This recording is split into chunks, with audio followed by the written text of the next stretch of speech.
So, arguably, the most beloved dynamic Disney duo, I think, is Simone. Hi, I'm okay. It's Simone Biles, guys. No, arguably and Childs. the most dynamic duo, Timon and Pumbaa. I mean, how did you guys make this your own? I mean, it was the second time the two together, but I mean, really, what was it like? Yeah, I mean, when we did it in 2019, it was pretty intimidating to try to do that, and we really relied on the director of that film, Jon Favreau, to help us find our version of Timon and Pumbaa. So going into this one, I think we felt a little more confident. People seemed to like what we did enough for them to invite us back, and Barry Jenkins, who directed Mufasa and did an incredible job, just encouraged us to improvise a lot, ad-lib a lot. We record everything together. I was going to ask, yes. I mean, I think I knew the answer. If you guys stuck to the script, I would think not and hope not, actually. No, very little. No, I don't remember being given a script that specifically, honestly, in the first place. I feel like we were kind of being walked through different scenarios, and then we would just improvise for hours on end. As you should. I mean, that's amazing. Now, any jokes that didn't make it that you wish were still in there? I'm sure. Anything. I'm shocked at how much of what we did made it in there. Really? Yeah, that is my overwhelming feeling after watching it. Yeah. One of my favorites, of course, was like when Timon says, like, I don't feel seen. You know, he's so in touch with his feelings, but also like protective of Pumbaa. Yes. Right? Yes. Very much so. I mean, like, really, and like, did you wash your paws? I know, they're best friends. Like, it was so cute. They have each other's backs, and like, I mean, it's such an honor to be a part of this incredible franchise, of course, with Disney. I mean, I have to ask though, like, what has been your favorite part about this story, or just working together, or being a part of this Disney family? Yeah, I mean, most of the stuff I do outside of these Lion King movies is kind of very scrappy, subversive adult comedy types of things. And so that's been really cool to just be, I would have never imagined that I would be part of this, like, all Were you shocked? family, it is shocking. family film franchise, but I'm glad it's working out. I know. I saw you had a great interview with Jimmy Kimmel talking about, the name droppy Madonna party, right? And but I love the Travis Kelce. Travis Kelce called me Jimmy on the street. on the street. Yeah, I'm surprised. People are really enjoying this story. It is a funny story. It's so funny. I just heard it today, and I'm enjoying it. I'll tell you that much. Yeah, I mean, especially when it's like when someone says it's going to be a name drop, you're like, oh, but then it was worth the hype, you know? Well, he gets the name wrong. Yes. That's the best that's part. a good name dropping story. That's the best part. The wrong name dropping is All right. good. Okay. So how do you feel though about this being really a true full circle of life moment? With, I mean, you've known Lin, Manuel for how long? Years. 20 years or more. Yeah. I've known him forever. We all had dinner last night, the three of us, and he reminded me way before I did Billy on the Street, or way before I was even performing my own comedy, I acted in an off-Broadway musical that friends of mine from college wrote that he came to see. That show, by the way. I called Sing. I Sing. Wait, it was I Sing? Exclamation point.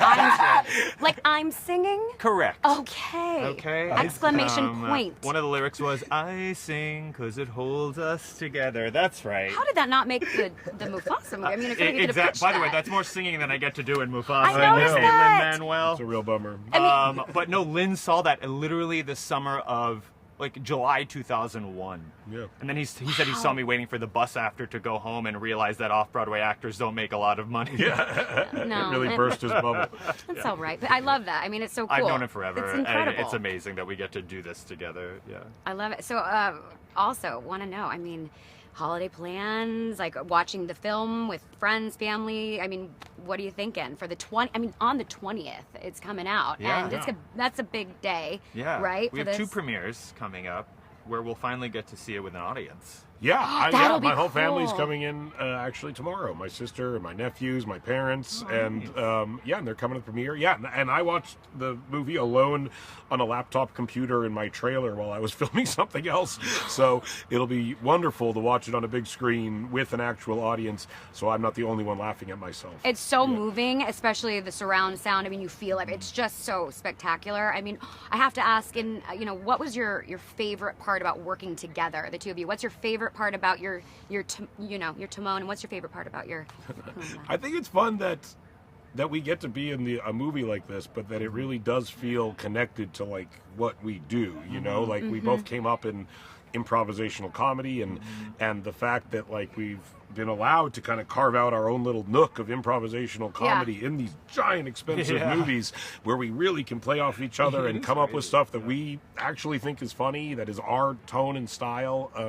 It's really cool, and it's very nice that we've been afforded the opportunity to kind of really contribute the type of comedy that we do best to something that is so on the broad. scale. You know, You mean with giraffes and rhinos exactly. in the background? Yeah. It's not a big They deal. usually relegate our comedy to $20 million or less. So the fact that The movie on the street junket did not include live giraffes. Exactly. Oh, that's too bad. No. I mean, and what about you? With your favorite part about working with Seth? I mean, everything Seth said, and just the fact that it doesn't feel like we're really diluting what we do. Yeah. Even It's though so this is you. a family film, it feels very us. It doesn't feel that different than what we would do in a more traditional live action comedy.